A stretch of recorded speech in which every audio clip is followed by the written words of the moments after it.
Yeah.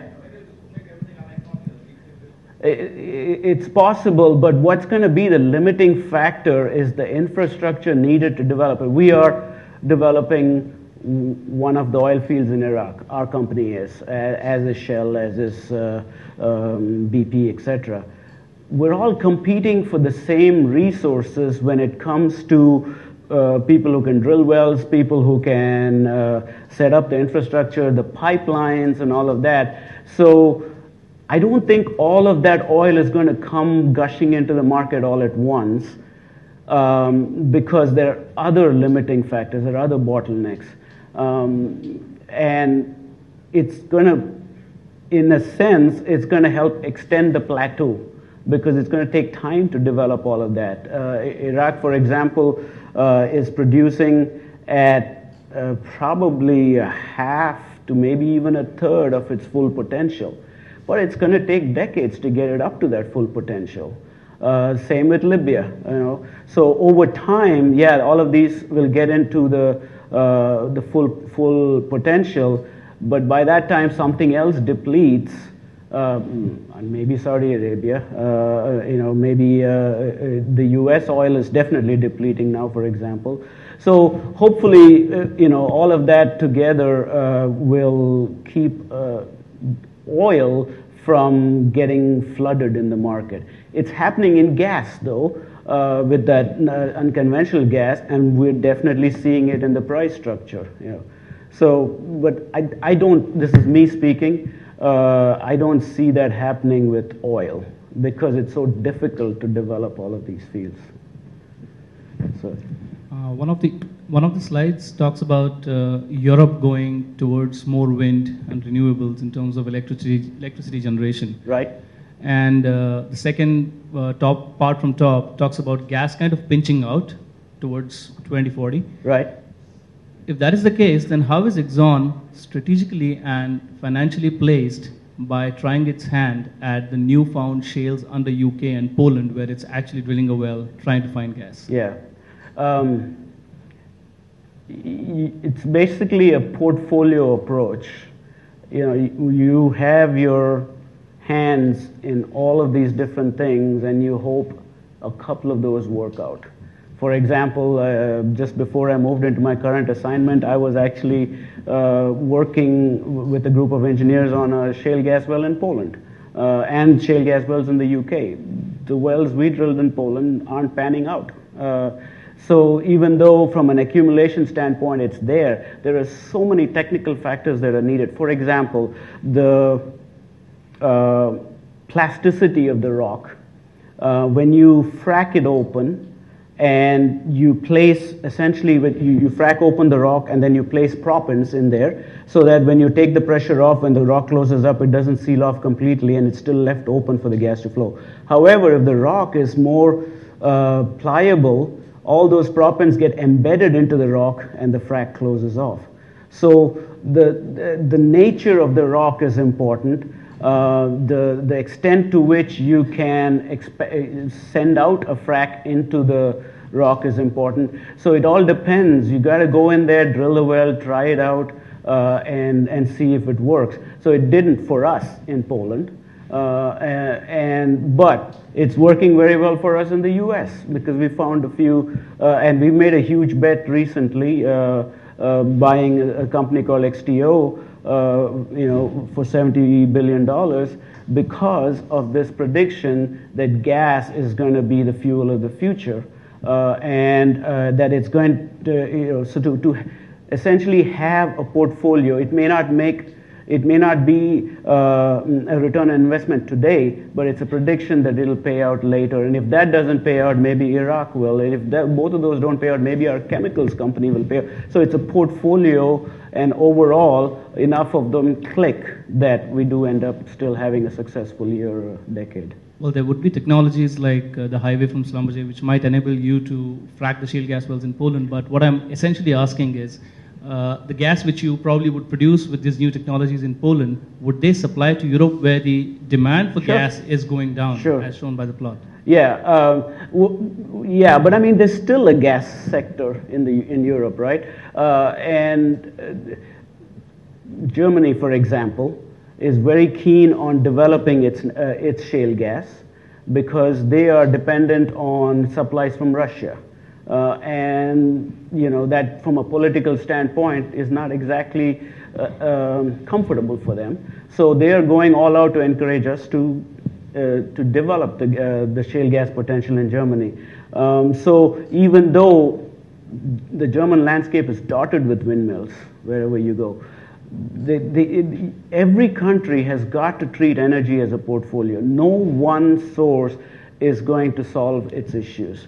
So, and you can't afford to ignore any sector either. And so while I'm preaching to you all as an upstream hydrocarbon fluid-based person to work on efficiency of that, there's no doubt that you all need to also work on solar and wind and hydro and all of these other things, batteries, battery technology and so on. So no one country can afford to put all its eggs in one basket. And so I think there'll still be a demand for gas, and there will still be a demand for gas from areas like Poland coming into areas like the UK. Now that'll, I think that will play itself out that way.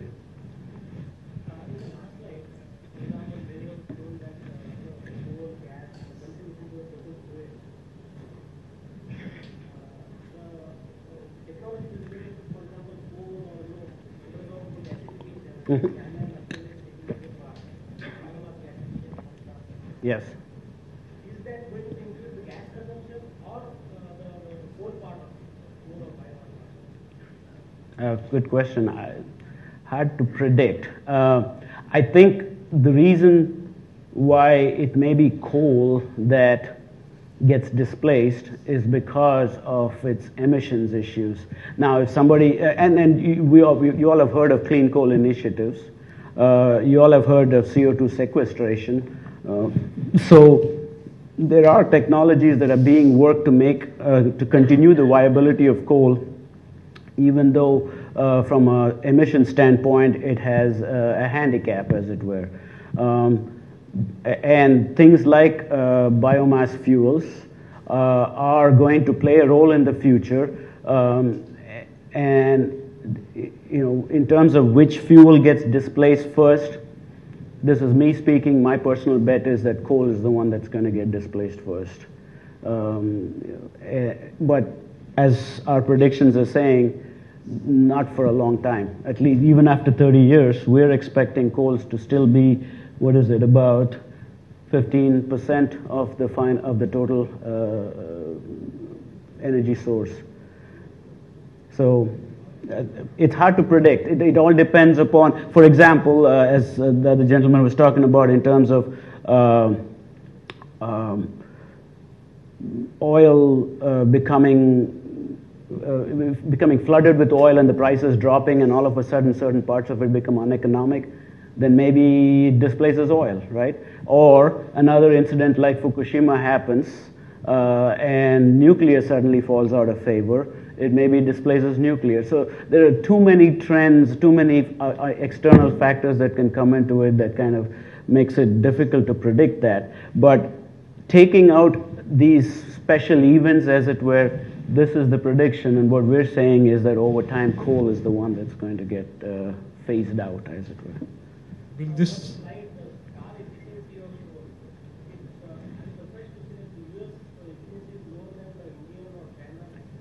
Yeah, that's because of the size of cars. All you have to do is visit any U.S. city and you'll see, one person sitting in a giant car. That's, again, like I said, a pet peeve of mine. I've been in this country now for about 3 weeks now, and it's great to see all the nice small cars out here. That's the way to go. But the argument I get back from my colleagues would be, we drive at much faster speeds over there, so safety is an issue. For example, the Mercedes-Benz has come out with a car called the Smart Car. You may have seen. It's a really nice car, but its safety record at the speeds that we drive at in US. Over here, it would be perfect. You know, I mean, it's not an issue for city driving, for example. But on the freeways where you're driving at 60 to 80 miles per hour, if there is a crash, that is an issue. Now, again, that's where technology can come into it to say small doesn't have to mean unsafe. And so maybe that'll evolve and we'll come up with a good robust car that can withstand crashes with those kind of speeds. But that's the reason why the fuel efficiency target is lower, is because people still like buying large cars over there. Sorry, you had a question? The limit of CO2 is, if the CO2 is limited to 350 ppm, if the world agrees, these demand patterns will change, isn't it? Or the I'm sorry, I didn't quite understand it. If we have an agreement on limiting CO2 to 350 ppm, Yeah. all this, the demand or the supply of these fuels is going to change pattern. As a result of those kind of mandates. Restrictions. Yes. Yeah. How will the renewable change in that case, or the oil will change? Yeah. Two things. One is I don't want to use the word skepticism, but that we will actually meet those targets. You know, because it's one thing to mandate that. First of all, we can't get everybody to buy into that mandate. It needs to be a globally agreed to solution, which is not going to be easy. I'm not, don't get me wrong, I think that's important and I hope we meet that. It is important to reduce CO2 emissions well below what we have today. But from a practical standpoint, when you think about how is it going to really play out, as opposed to speeches on a podium, these are not easy agreements to develop globally. These are not easy targets to meet because every industry needs to cooperate with meeting that. And unless governments pass some really strict laws and enforce them, don't know if we're really going to meet that. And that's why, as a company, what we are putting our emphasis on is efficiency. The more you can increase the efficiency, for example, things like cogeneration in chemical plants, things like better battery technology, etc. That's how we think over time that if the CO2 emissions piece is going to come down. Not fast enough, but practically speaking, that's how we see it evolving. And you know, like we were talking earlier, that's not solving the problem, but just being practical about how it's all going to play out. That's what we think is going to happen.